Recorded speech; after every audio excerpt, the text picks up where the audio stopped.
ओम शांति, ओम शांति। आज परमपिता परमात्मा के 1-10-75 के महावाक्य हैं और मुरली की हेडिंग है एकांत, एकाग्रता और दृढ़ संकल्प से सिद्धि की प्राप्ति। सिद्धि दात्री देवी कहलाती है, जो कि सबकी मनोकामना पूर्ण करती हैं। तो बाबा कह रहे हैं कि वो सिद्धि कैसे प्राप्त हो सकती है। एकांत, एकाग्रता और दृढ़ संकल्प से सिद्धि की प्राप्ति। सिद्धि स्वरूप बनाने वाले भविष्य फल के साथ साथ वर्तमान प्रत्यक्ष फल देने वाले प्राणेश्वर शिव बाबा हुए। क्या कहा? आज बाप दादा कोई कोई विशेष आत्माओं को किसी कार्य अर्थ इस संगठन से चुन रहा है। किस कार्य अर्थ चुन रहा है वह समझते हो? आज बाप दादा सृष्टि की सैर पर निकले। एक तो खास विदेशी बच्चों द्वारा विदेश सेवा और भिन्न भिन्न प्रकार के कन्वर्ट यानी दूसरे धर्मों में बदले हुए कन्वर्ट हुए बच्चों को देखने के लिए, क्योंकि जो देवी देवताई कुल की आत्माएं हैं वे द्वापर रूप से कुछ कुछ दूसरे धर्मों में कन्वर्ट हो जाती हैं, चली जाती हैं।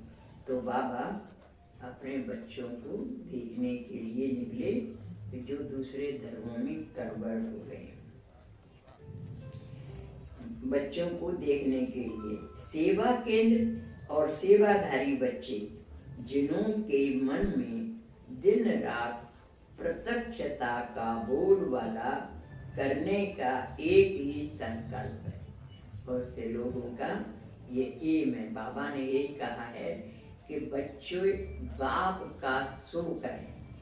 हमारा बाप ऐसा था, वो हमारे चलन से दिखाई दे लोगों को कि ये बच्चे इतने अच्छे श्रेष्ठ आचरण वाले हैं, तो इनका बाप कैसा होगा।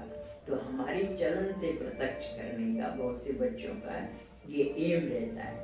तो बाबा कह रहे हैं कि सेवा केंद्र और सेवाधारी बच्चे जिन्हों के मन में दिन रात प्रत्यक्षता का बोलबाला करने का एक ही संकल्प है, ऐसी सेवाधारी अथवा लगन से दिन रात मेहनत में लगे हुए हैं।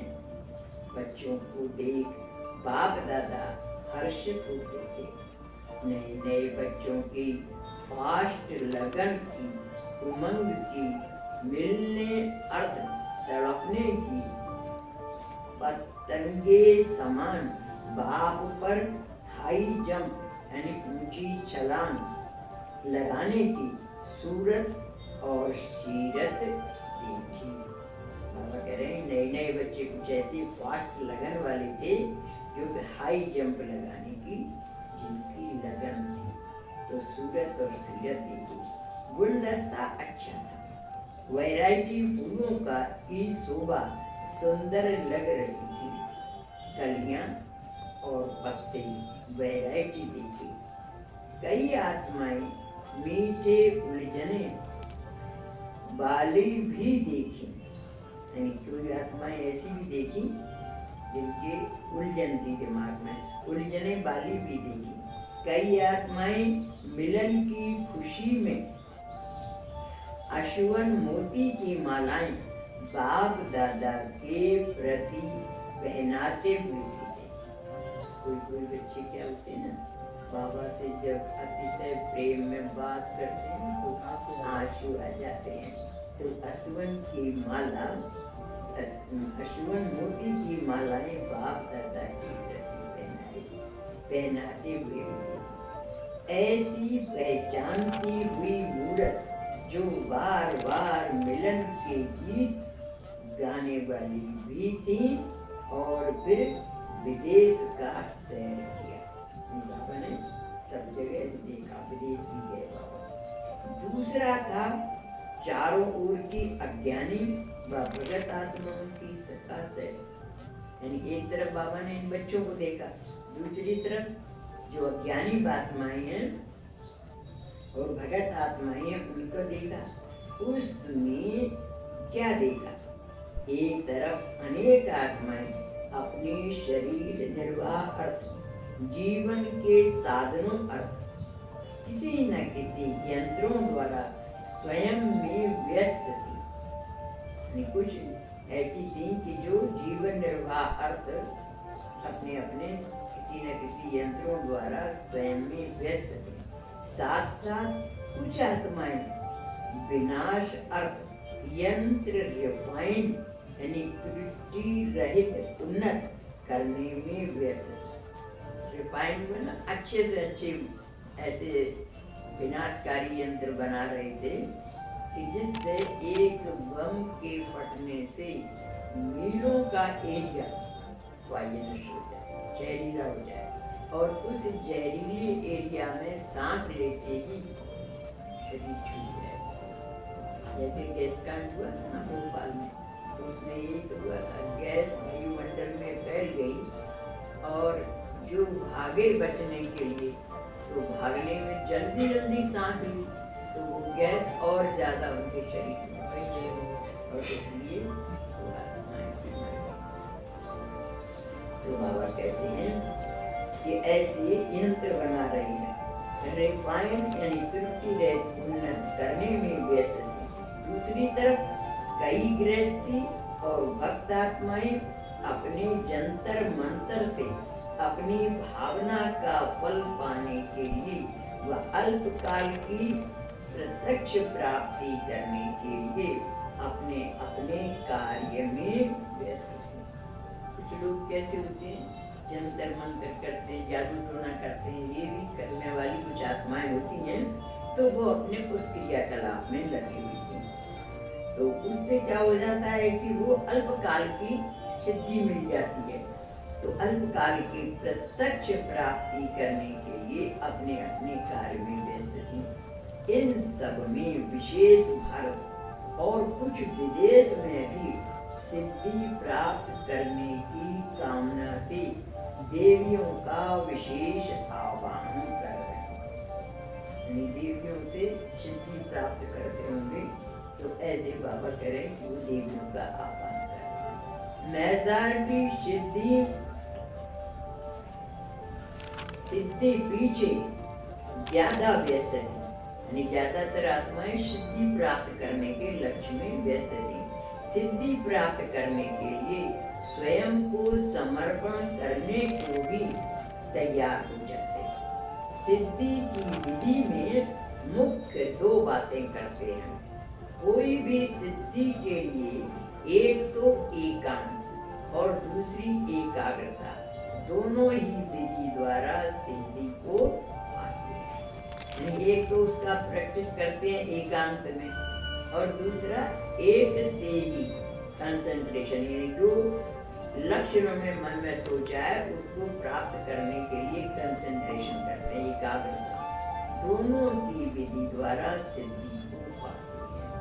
तो आप दादा सिद्धि स्वरूप बच्चों को चुन रही थी, जिन्होंके यादगार चित्रों द्वारा भी अब तक अनेकों को अनेक सिद्धियां प्राप्त हो रही हैं।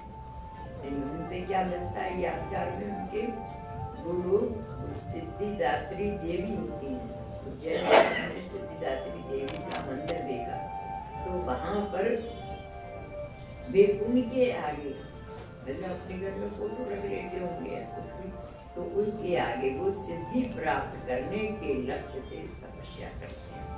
तो बाबा कह रहे हैं कि अनेकों को अनेक सिद्धियां प्राप्त हो रही हैं। उस समय सिद्धि की प्राप्ति का दृश्य देखने वाला होता है। जैसे आप लोगों को याद द्वारा अति इंद्रिय सुख का अनुभव होता है, वैसे ही भक्तों को भी सिद्धि प्राप्त करने के समय की अल्पकाल का सुख उस समय के लिए कम अनुभव नहीं। जैसे अपन बच्चों को बाबा की याद में इंद्रिय सुख भासता है, ऐसी उनको सिद्धि दात्री देवी के सामने सिद्धि प्राप्त करने की से होता है, क्योंकि उनका मन में नामांतरण की भावना रहती है। अब किसी ने कोई सिद्धि प्राप्त कर ली, उसका नामाचार हो जाता है, प्रसिद्ध हो जाता है कि इनके याद में ये सिद्धि है, तो उसकी कामना के लिए उसमें जुट जाते हैं, एकाग्रता कंसंट्रेशन उसी में करते हैं। तो अस्तीन्द्रिय सुख का अनुभव होता है। जैसे आप लोगों को याद द्वारा अतीन्द्रिय सुख का अनुभव होता है, वैसे ही भक्तों को भी सिद्धि प्राप्त करने के समय की अल्पकाल का सुख उस समय के लिए कम अनुभव नहीं होता, यानी वो भी उसमें अतीन्द्रिय सुख का महसूस करते हैं। ऐसा सैर करने के बाद साकार स्वरूपधारी बच्चों को देखा। बाबा पूरे विश्व का भ्रमण करने के बाद फिर बच्चों को देखा, तो बाबा क्या कह रहे हैं कि साकार स्वरूपधारी बच्चों को देखा। भगत जिन देवियों द्वारा सिद्धि प्राप्त कर रही हैं, वही देवियां कब स्वयं भी सिद्धि प्राप्त करने का संकल्प रख रही हैं। यह क्यों?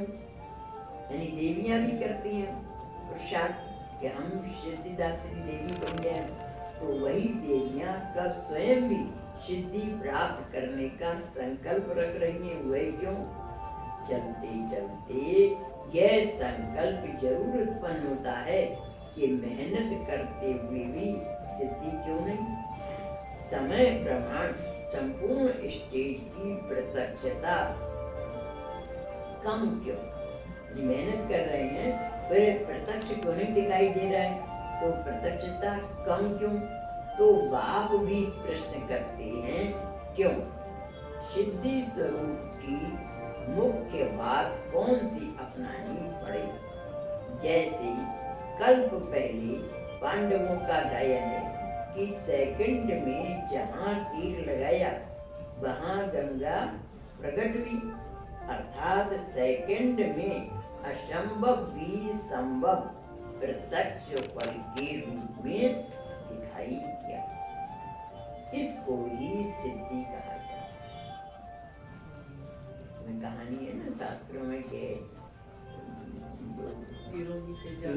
सैया पर लेटे हुए थे, तो उनको प्यास लगी, तो उन्होंने अर्जुन ने धरती में तीर मारा और उससे बाण गंगा निकल आई, और वो धारा उनके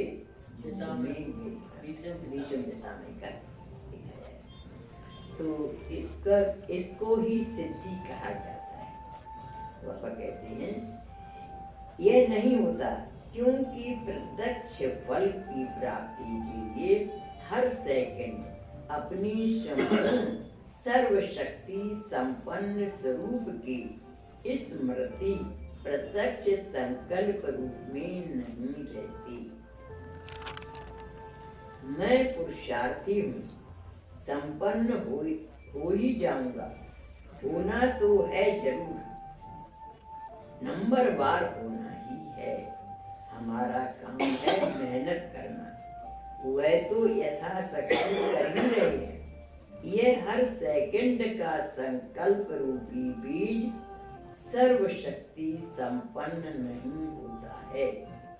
उस समय के संकल्प में हो ही जाएगा, अर्थात भविष्य का संकल्प भरा हुआ होता है, हो ही जाएगा ये रहता है।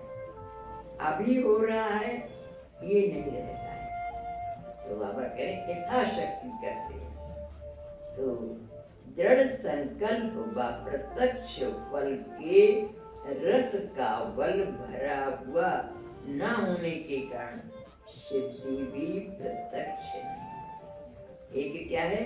दृढ़ निश्चय व प्रत्यक्ष फल दिखाई दे का निश्चय, दृढ़ निश्चय व प्रत्यक्ष फल के रस का बल भरा हुआ न होने के कारण सिद्धि भी प्रत्यक्ष नहीं, लेकिन 2 घड़ी बाद, घंटे बाद या कुछ दिनों बाद भविष्य प्राप्ति हो जाती है। तो इसका कारण समझा? आपके संकल्प रूपी बीज के कारण ही प्रत्यक्ष सिद्धि। यानी संकल्प कमजोर आ गया ना, हो ही जाएगा, आज नहीं तो कल हो जाएगा। तो उसकी वजह से आपके संकल्प रूपी बीज के कारण ही प्रत्यक्ष सिद्धि नहीं होती। अनेक प्रकार की साधारण संकल्प होती हैं, जैसे कि समय प्रमाण होना ही है। अभी सारे तैयार कहाँ हुए हैं, अभी तो आगे के नंबर ही तैयार नहीं हुए। ये अपन कभी कभी संकल्प करने लगते ना, अभी तो आगे के नंबर है नहीं, हमसे पहले वाले जो महारथी भाई बहन है वे ही तैयार नहीं हुए हैं। फाइनल के तो 8 ही होने हैं ना। अपने हम कमजोर आ गया संकल्प कि 8 ही आत्मा तो पास में दोनों होंगी, तो 8 ही होने हैं। ऐसे ऐसे भविष्य नॉलेज के साधारण संकल्प आपके बीज को कमजोर कर देते हैं। अपना जो दृढ़ मनोबल है वो कमजोर हो जाता है, कमजोर कर देते हैं। और यही भविष्य संकल्प जो उस समय यूज नहीं करना चाहिए, लेकिन उस समय ना सोचते हुए भी यूज कर लेते हैं, जिस कारण प्रत्यक्ष फल भी भविष्य फल के स्वरूप में परिवर्तन हो जाता है। यानी भविष्य में सोचेंगे, देख हो जाएगा, जब थोड़ा कमजोरी का संकल्प आए ना, तो उसके कारण से प्रत्यक्ष फल नहीं दिखाई देता। तो प्रत्यक्ष फल पाने के लिए संकल्प रूपी बीज को दृढ़ निश्चय रूपी जल से, यह तो हुआ ही पड़ा है, होना ही है, इस जल से पावरफुल बनाओ। यानी अपने मन को दृढ़ संकल्प दो, हुआ ही पड़ा है, होना ही है, इस जल से पावरफुल बनाओ, तब ही प्रत्यक्ष सिद्धि स्वरूप हो जाएंगे।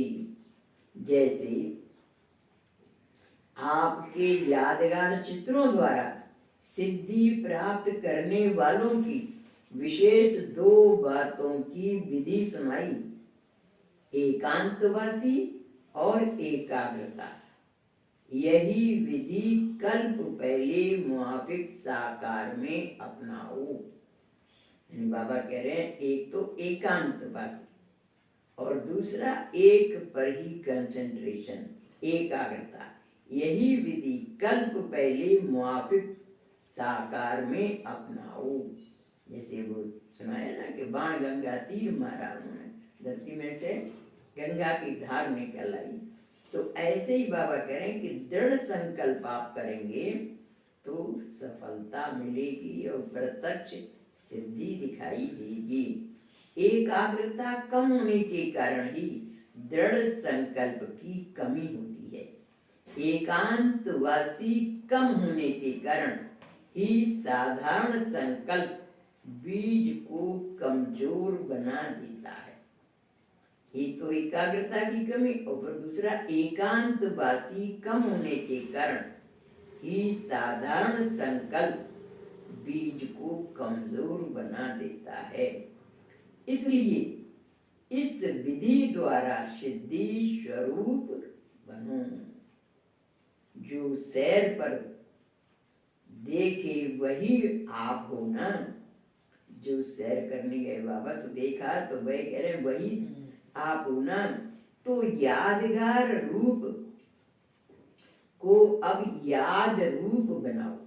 जो यादगार बना है ना, तो याद स्वरूप बनाओ, प्रत्यक्ष दिखाई दे। पांडवों की यादगार से भी भगत लोग सिद्धि मांगते हैं। यानी पांडवों की यादगार से भी भगत लोग सिद्धि मांगते हैं। अच्छा, ऐसे अनेक आत्माओं को सिद्धि प्राप्त कराने वाले सर्व सिद्धि स्वरूप मास्टर विधाता और वरदाता अपने हर संकल्प द्वारा अनेकों की अनेक कामनाएं पूर्ण करने वाले सर्व प्राप्ति स्वरूप ऐसे सर्व महान आत्माओं को विदेशी आत्माओं सहित सर्व को बाप दादा का याद प्यार और नमस्ते। ऐसा श्रेष्ठ बनाने वाले बाप दादा को हम रूहानी बच्चों का याद प्यार और गुड मॉर्निंग, नमस्ते नमस्ते नमस्ते। हम सब नमस्ते और बन जाए फरिश्ते। इस मुरली का विशेष तथ्य है, किसी भी सिद्धि के लिए एक तो एकांत और दूसरे एकाग्रता दोनों की विधि द्वारा सिद्धि की प्राप्ति होती है। यानी दो बातें, एक तो एकांत और दूसरी एकाग्रता से सिद्धि प्राप्त होती है। दूसरा, दृढ़ निश्चय की कमी व हर सेकंड अपनी संपूर्ण सर्वशक्ति संपन्न स्वरूप की स्मृति प्रत्यक्ष संकर रूप में नहीं रहती है। दृढ़ निश्चय की कमी व हर सेकंड अपनी संपूर्ण सर्वशक्ति संपन्न स्वरूप की स्मृति कि हम कौन हैं, हम सर्वशक्ति संपन्न आत्मा हैं। क्या कहते हैं बाबा, तेरी शक्ति अम्बे पापी थर थर कापी। वो अपना स्वरूप भूल जाते हैं। और दृढ़ निश्चय की कमी, इनके वजह से प्रत्यक्ष संकल्प रूप में सफलता नहीं दिखाई देती, प्रत्यक्ष संकल्प रूप में नहीं रहती है। इसी कारण सिद्धि भी प्रत्यक्ष नहीं होती। तीसरा, प्रत्यक्ष फल पाने के लिए संकल्प रूपी बीज को दृढ़ निश्चय रूपी जल से पावरफुल बनाओ तो प्रत्यक्ष सिद्धि स्वरूप हो ही जाएंगे। दृढ़ निश्चय रूपी जल से पावरफुल बनाओ। दृढ़ निश्चय हो तो शक्तिशाली अगर अंदर होगा तो प्रत्यक्ष सिद्धि स्वरूप हो ही जाएंगे। पर्सनल मुलाकात है। माया जीत और प्रकृति जीत शक्तियों की निशानी। बेहोश आत्माओं को सुरजीत बनाने वाले माया और प्रकृति पर जीत प्राप्त कराने वाले आसुरी वृत्तियों का संहार करने वाले शिव बाबा बोले, शक्तियां अपने शक्ति स्वरूप सदा शस्त्रधारी, सदा निर्भय, सर्व आश्री संस्कारों का संहार करने वाली तथा प्रकृति और माया जीत बनने वाली ऐसे अपने स्वभाव में सदा स्थित रहती है क्या? बाबा पूछ रहे कि शक्तियां अपने शक्ति स्वरूप सदा शस्त्रधारी, सदा निर्भय, सदा सर्व आश्री संस्कारों का संहार करने वाली तथा प्रकृति और माया जीत बनने वाली ऐसी अपने स्वभाव में सदा स्थित रहती हैं। शक्तियों के यादगार चित्र में माया जीत की निशानी है शस्त्र, और लाइट का क्राउन, और प्रकृति जीत की निशानी है शेर की सवारी। यानी माया जीत की निशानी है, शक्तियों के यादगार चित्र में माया जीत की निशानी है शस्त्रधारी और लाइट का क्राउन। देवियों को दिखाते ना शस्त्र, अस्त्र शस्त्र, तलवार है, धनुष बाण है, ये हाथ में दिखाते हैं। तो शस्त्रधारी दिखाते हैं कि माया पर विजय प्राप्त हुई। और प्रकृति की पर प्रकृति जीत की निशानी क्या दिखाते हैं? शेर की सवारी। तो यह पशु पक्षी आदि प्रकृति की निशानी है। प्रकृति के तत्व भी शक्ति स्वरूप को भयभीत नहीं कर सकते। यानी शेर जो जंगल का राजा कहलाता है, खूंखार जानवर कहलाता है, उस पर सवारी करना कोई साधारण आत्मा का काम नहीं है। तो इतनी शक्तिशाली जो शेर को भी सवारी बना ले, ऐसी शक्तिशाली प्रकृति जीत आत्मा की निशानी है। तो ये प्रकृति की निशानी, पशु पक्षी आदि प्रकृति की निशानी है। प्रकृति के तत्व भी शक्ति स्वरूप को भयभीत नहीं कर सकते। प्रकृति पर भी सवारी अर्थात अधिकार, प्रकृति भी उनकी दासी बन गई अर्थात उनका सत्कार कर रही।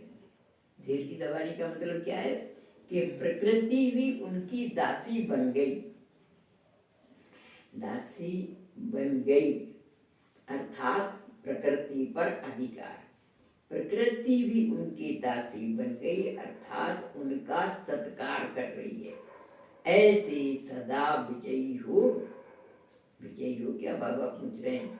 सदा सुजाग की निशानी तिलक गाया हुआ है, और जो सदा बाप के साथ है वह सदा विजय का तिलक अपने माथे पर लगाता रहेगा। स्मृति में रहना अर्थात तिलक लगाना, सदा यह स्मृति रहे कि मैं कल्प कल्प की विजयी हूँ। उस अभी की नहीं, पहले बेहोश थी। बेहोश अर्थात जिसको अपना होश नहीं, मैं हूँ कौन यह भी पता नहीं, तो बेहोश हुआ ना। अब तो सुरजीत हो। सुरजीत अर्थात बाप को भूल नहीं सकते। यही सदा याद रखो कि मैं हूँ ही सदा विजयी। कैसे सोचो? मैं हूँ ही सदा विजयी। अच्छा, फिर कंप्लेंट समाप्त कर कंप्लीट बनने की प्रेरणा। यानी जो शिकायतें करते हैं ना, ये शिकायत ये ऐसे वो ऐसे, तो आप करें कंप्लेंट समाप्त कर कंप्लीट यानी संपूर्ण बनने की प्रेरणा। अतीन्द्रिय सुख के झूले में झुलाने वाले सर्व संबंधों का अलौकिक अनुभव देने वाले सर्व आत्माओं के हितकारी शिव बाबा बच्चों के प्रति बोले। बच्चों से क्या कहा? बाप समान निराकारी देह की स्मृति से न्यारे आत्मिक स्वरूप में स्थित होते हुए साक्षी होकर अपना और सर्व आत्माओं का पाठ देखने का अभ्यास मजबूत होता जाता है क्या? यानी बाबा पूछ रहे हैं कि जैसे शिव बाबा निराकारी है, तो बाप समान निराकारी देह की स्मृति से न्यारे आत्मिक स्वरूप में स्थित होते हुए, यानी आत्मा की याद में रहते हुए साक्षी होकर अपना और सर्व आत्माओं का पाठ देखने का अभ्यास मजबूत होता जाता है क्या? सदा साक्षीपन की स्टेज स्मृति में रहती है। जब तक साक्षी स्वरूप की स्मृति सदा नहीं रहती, तो बाप दादा को अपना साथी भी नहीं बना सकती। यानी साक्षी स्वरूप की स्मृति रहेगी तभी बाप दादा को अपना साथी बना सकेंगे। तो अगर नहीं है स्मृति तो बाप दादा को अपना साथी भी नहीं बना सकते। साक्षी अवस्था का अवस्था का अनुभव बाप के साथीपन का अनुभव कराता है। यानी बाबा साथ में है तो आप साक्षी होकर के देख रहे हैं, ऐसा बाबा कह रहे हैं कि साथीपन का अनुभव कराता है। अपने को खुदा दोस्त समझते हो ना, अर्थात अपने मन का मीत बाप दादा को बनाया है। खुदा दोस्त का मतलब कि बाबा को अपने मन का मीत बनाया है, दोस्त बनाया है।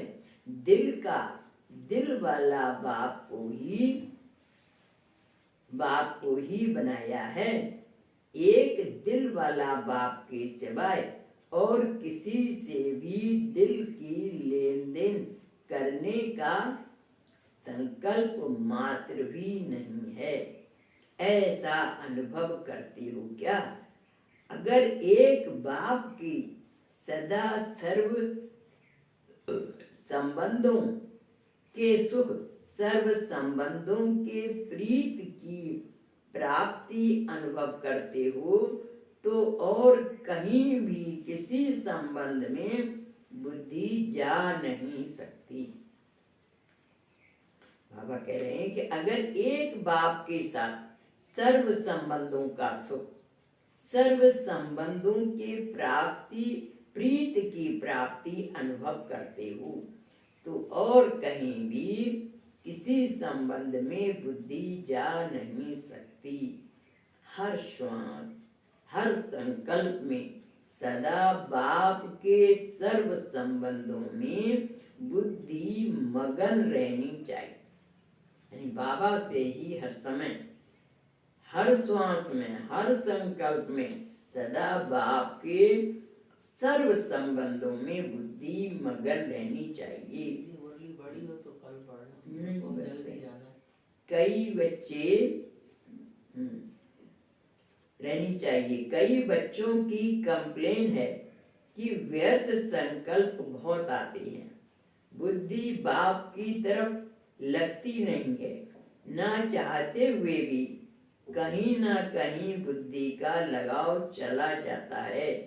वह स्थूल प्रवृत्ति की जिम्मेवारी बुद्धि योग को एकाग्र बनने नहीं देती। पुरानी दुनिया का संपर्क व वातावरण वृत्ति को चंचल बना देता है। जितना तीव्र पुरुषार्थ करना चाहते हैं उतना कर नहीं पाते, हाई जंप दे नहीं पाते।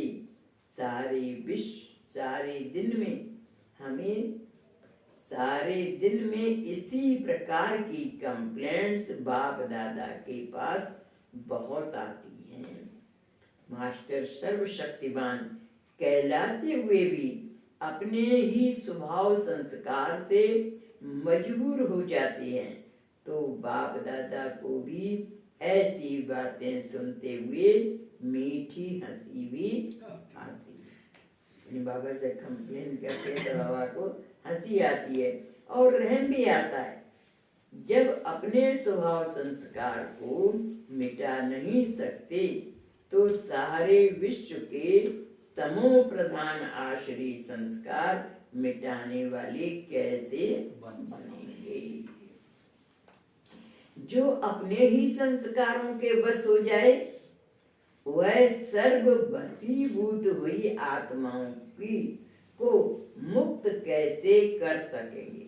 यानी जो अपने संस्कारों के वशीभूत हैं वे दूसरी आत्माओं को मुक्त कैसे कर सकेंगे?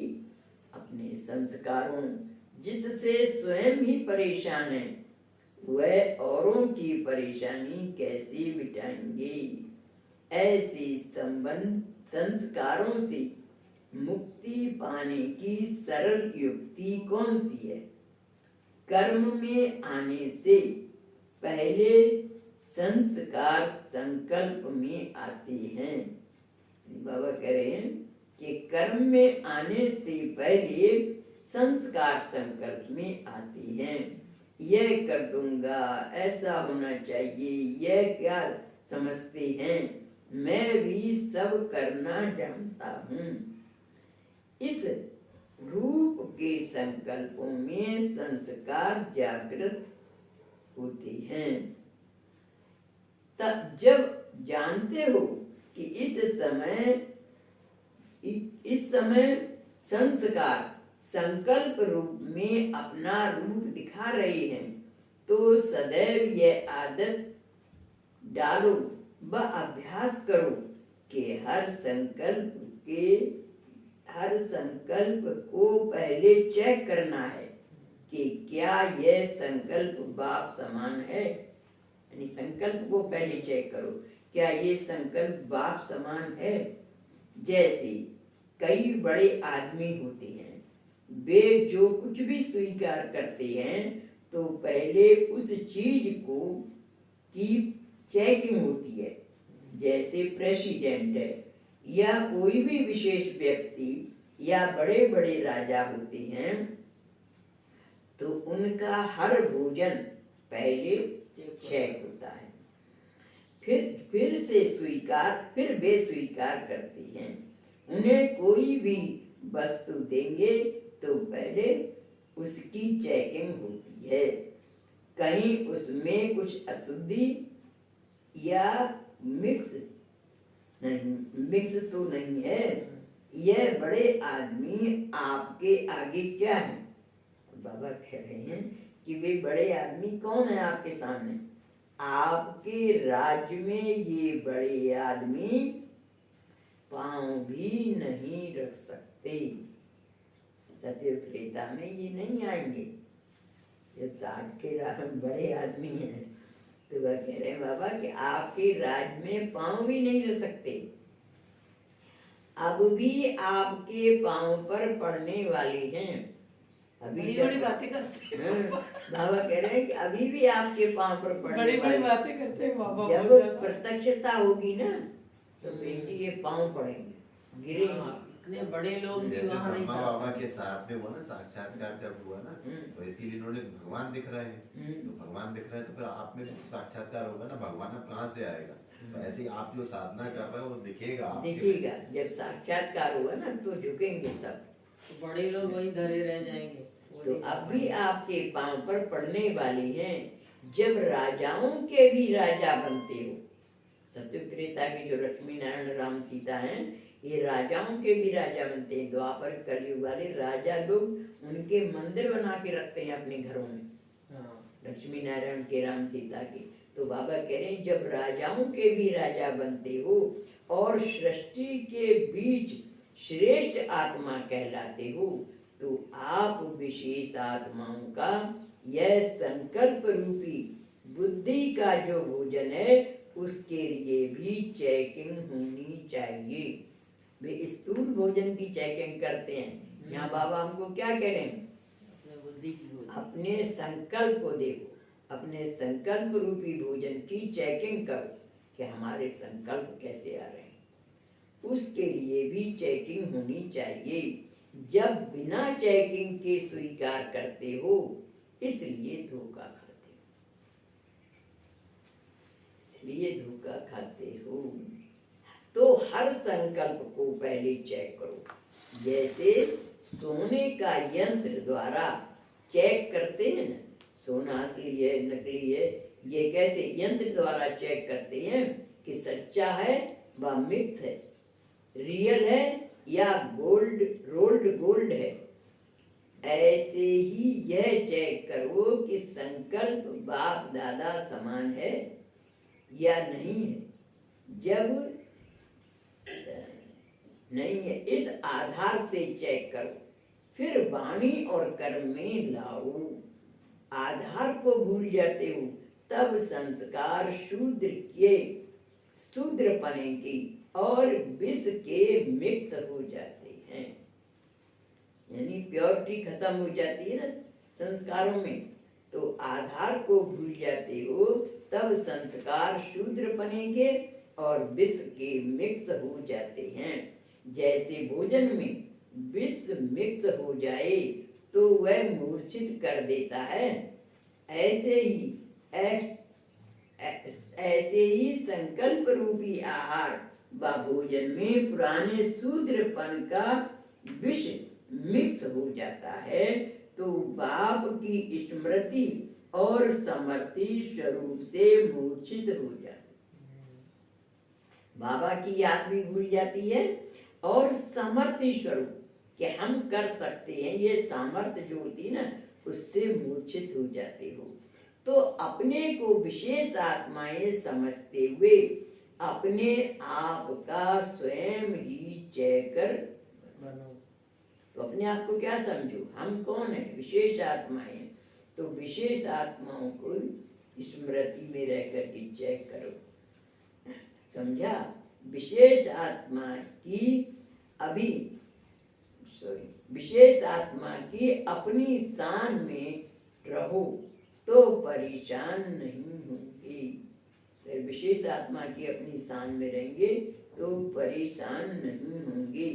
अच्छा, यह हुई संस्कारों को मिटाने की युक्ति। अगर इस कार्य में सदा बिजी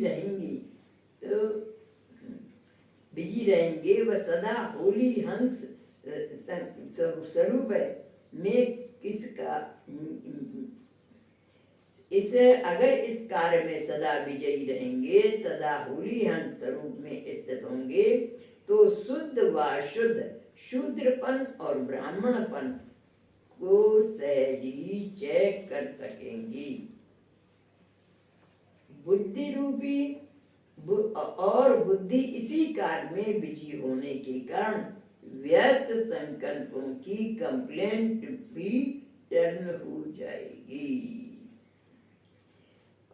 तो इसी कार्य में बिजी होने के कारण व्यर्थ संकल्पों की कंप्लेंट से फ्री हो जाएगी। दूसरी बात, सारा दिन बाप के सर्व संबंधों का हर समय प्रमाण सुख नहीं ले पाते हो। जो गोपियां और पांडवों के चरित्र गाए हुए हैं, बाप से सर्व संबंधों का सुख लेना और मगन रहना अथवा सर्व संबंधों के लब में लवलीन रहना, वह अनुभव अभी किया नहीं है। बाप और शिक्षक इन विशेष संबंधों का सुख प्राप्त करते हैं, लेकिन सर्व संबंधों के सुखों की प्राप्ति का अनुभव कम करते हो। देखो, बाप और शिक्षक इन विशेष संबंधों का सुख अनुभव करते हो, लेकिन सर्व संबंधों के सुखों की प्राप्ति का अनुभव कम करते। और जो रिलेशन है बाबा से, उनका कम अनुभव करते। बाप और शिक्षक, परमात्मा पढ़ा रहा है, पिता है, इस रूप में ज्यादा याद करते हैं। इसलिए जिन संबंधों के सुखों का अनुभव नहीं किया है, उन संबंधों में बुद्धि का लगाव जाता है और वह आत्मा का लगाव व बुद्धि की लगन विघन रूप में बन जाती है। तो सारे दिन में भिन्न भिन्न संबंधों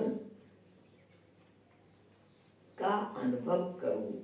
अगर इस समय बाप से सर्व संबंधों का सुख नहीं लिया है, तो सर्व सुखों की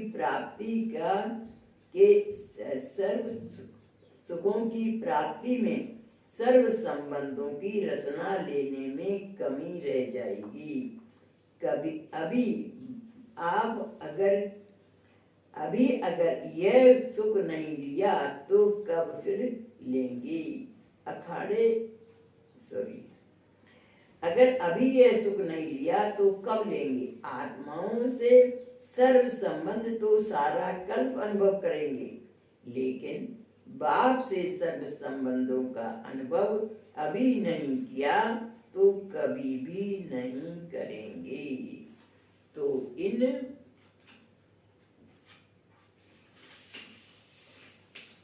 इन सर्व संबंधों के सुखों में सारा दिन रात अपने को बिजी रखो। इन सुखों में निरंतर रहने से और सर्व संबंध असार और नीरस अनुभव करोगे। इसलिए बुद्धि एक ठिकाने पर स्थित हो, भटकना बंद हो जाएगा और आप इन सुखों के झूलों में झूलते रहेंगे। ऐसी स्थिति बनाने से तीव्र पुरुषार्थी स्वतः और सहज बन जाएंगे। सर्व कंप्लेन समाप्त हो, कंप्लीट बन जाएंगे। समझा? आप सर्वश्रेष्ठ अपने कंप्लीट बन जाएंगे। समझा? अपने कंप्लेंट्स का रेस्पॉन्स, बाबा जो कह रहे हैं कंप्लेंट्स करते हो उसका रेस्पॉन्स ये अपनी स्थिति को बाबा से सर्व संबंधों की जोड़ो। केवल बाप और शिक्षक का ही संबंध नहीं रखो, सर्व संबंध बाबा से जोड़ेंगे तो आपको फिर कंप्लेन नहीं रहेगी और कंप्लीट बन जाएंगे। अच्छा, ऐसे सदा अति इंद्रिय सुखों के झूले में झूलने वाली, सदा बाप के साथ सर्व संबंध निभाने वाली, सदा स्वयं को साक्षी और बाप को साथी समझने वाली, ऐसे सुख खुदा दोस्त, सदा खुदाई खिदमत में रहने वाली, ऐसे बाप समान बच्चों को बाप दादा का याद प्यार और नमस्ते। ऐसा श्रेष्ठ बनाने वाले बाप दादा को हम रूहानी बच्चों की ओर से याद प्यार और नमस्ते नमस्ते नमस्ते। हम सब रहें हंसते और बन जाए बड़े। फिर बाबा क्या कह रहे हैं? सुनने में खुश होते हो लेकिन निभाने में कहीं मजबूर हो जाते हो। जब सुनने में इतनी खुशी होती है तो स्वरूप बनने में कितनी खुशी होगी। इस समय सभी हर्षित मुख हो,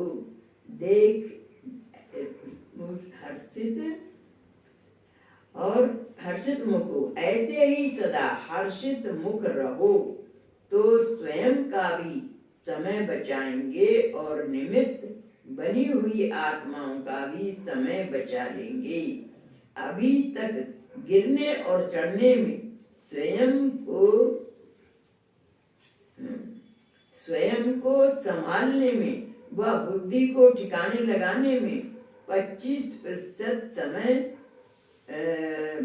समय जो इसमें जाता है, जो वह समय बच जाएगा और वह कमाई में जमा हो जाएगा। जब बचत करना सीखो, अब बचत करना सीखो। समझा? अच्छा, ओम शांति। इस मुरली का सार है, अगर एक बाप के साथ सर्व संबंध के सुख का व प्रीति का प्राप्ति का अनुभव करते हो तो और कहीं भी किसी संबंध में बुद्धि नहीं जा सकती। दूसरा पॉइंट, अपने को विशेष आत्मा समझते हुए अपने आप का ही स्वयं चेकर बनो। सदैव यह आदत डालो व अभ्यास करो कि हम संकल्प को पहले चेक करना है। यह संकल्प बाप समान है। एक दिल वाला बाप के सिवाय और किसी से भी दिल की लेन देन करने का संकल्प तो नहीं है। तीसरी बात, सभी साक्षी अवस्था का अनुभव बाप के साथीपन का अनुभव कराता है। यानी साक्षी अवस्था का अनुभव कब होगा? जब बाप के साथीपन का अनुभव कराता है। चौथी बात, विशेष आत्मा की अपनी शान में रहो तो परेशान नहीं होंगे। विशेष आत्मा, मैं कौन हूँ? विशेष आत्मा हूँ कि अपनी शान में रहो तो परेशान नहीं होंगे।